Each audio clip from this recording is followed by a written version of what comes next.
कि ये इनको जॉब्स देंगे, अलग अलग जगह एकोमोडेट करेंगे, लेकिन ध्यान से देखें, देश में लाखों सरकारी पदों पर भर्ती नहीं हुई है। 4 सालों में सेंट्रल आर्म फोर्सेस में भर्तियों में 70% की कमी आई। नेक्स्ट चेंज करें, चलिए मैं कोरोना मान लेता हूं उसको। यहां पर सरकारी आंकड़ों के मुताबिक 1 लाख से ज्यादा पद आर्म फोर्सेस में पोस्ट खाली है। पहले फुल वॉल पे स्टैब्लिश कर दें, फिर उसके बाद हम लोग जूम इन करेंगे। पैरामिलिट्री फोर्सेस में 73,000 से ज्यादा पद खाली हैं। 73,000। नेक्स्ट चेंज करें, पैरामिलिट्री पैनल के मुताबिक देश में 22% आईएएस अफसरों की कमी है। यहां पर करीब 5.5 लाख पोस्ट पद सिर्फ पुलिस विभाग में खाली है, और उसमें 1 लाख यूपी में। सिर्फ सुप्रीम कोर्ट और हाई कोर्ट में ही करीब 800 जजों के पद खाली हैं, यह बताया जा रहा है। इतना बड़ा हमारे पास अभी एक बहुत बड़ा इलाका, मतलब एक पोजीशन है जो इसको फिलअप करना जरूरी है। यहां पर एक और बड़ी खबर मैं आपको बता रहा हूं, अग्निपथ योजना पर पीएम मोदी का विपक्ष पर वार।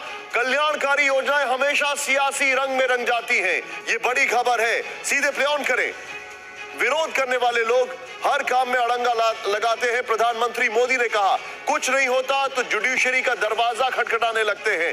ये ब्रेकिंग मैं आपको दिखाने जा रहा हूं, मैं चाहूंगा पीछे ये देखिए आप, प्रधानमंत्री मोदी ने कहा, इसके बगल में शॉर्ट दिखाएं जरा, और ये बहुत बड़ी खबर है।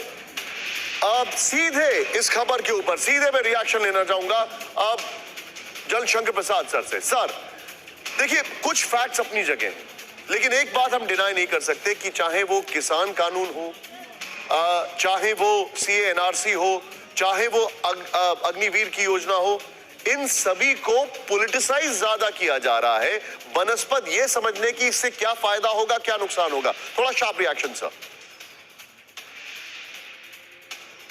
शार्प रिएक्शन, ये बिल्कुल ठीक कह रहे हैं आप। अगर जो भी कुछ होता है उसको पॉलिटिकल कलर दे देते हैं, उसकी गुड पॉइंट्स और बैड पॉइंट्स सोचते नहीं है। राइट।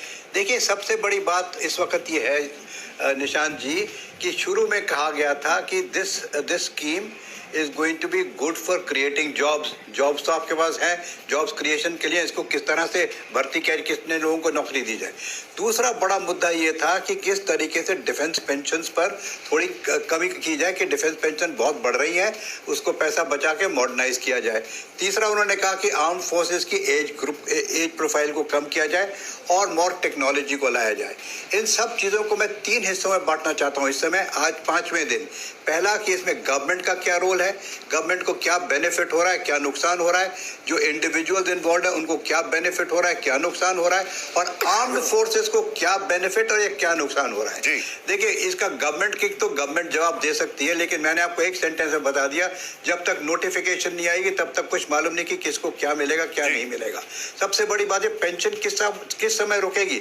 अगर 10% हर एक ऑर्गेनाइजेशन में रिजर्वेशन है तो most people will get some government job outside, और जब गवर्नमेंट जॉब मिल जाएगी तो वहां तो पूरी 58-60 तक चलेंगे और वहां पेंशन भी लेंगे, तो पेंशन में तो फर्क पड़े नहीं, बल्कि आपको और इतने साल की तनख्वाह देनी पड़ी। दूसरा, सरकार का क्या इसमें जॉब पूरे भर जाएंगे, वो भी मुश्किल है। इंडिविजुअल को क्या बेनिफिट हो रहा है, इंडिविजुअल को ये बेनिफिट हो रहा है कि 4 साल यहाँ काट दूंगा बड़े आराम से, उसके बाद मुझे बाहर अच्छी खासी नौकरी मिल जाएगी, government is prepared to give me नौकरी, और वहाँ पेंशन ही मिलेगी।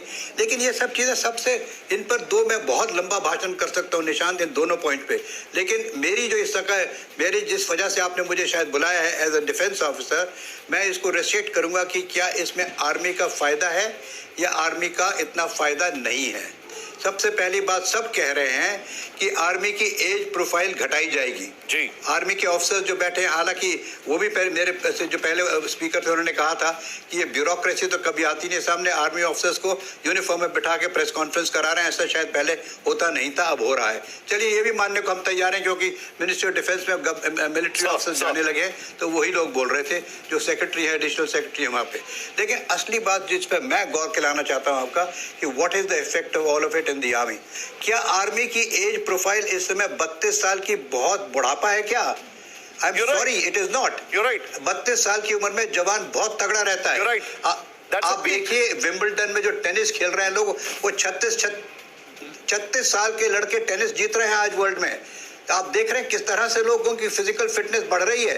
कि बेटर डाइट हो रहा है, बेटर लोग देख रहे हैं कि किस तरह से फिट रहना है।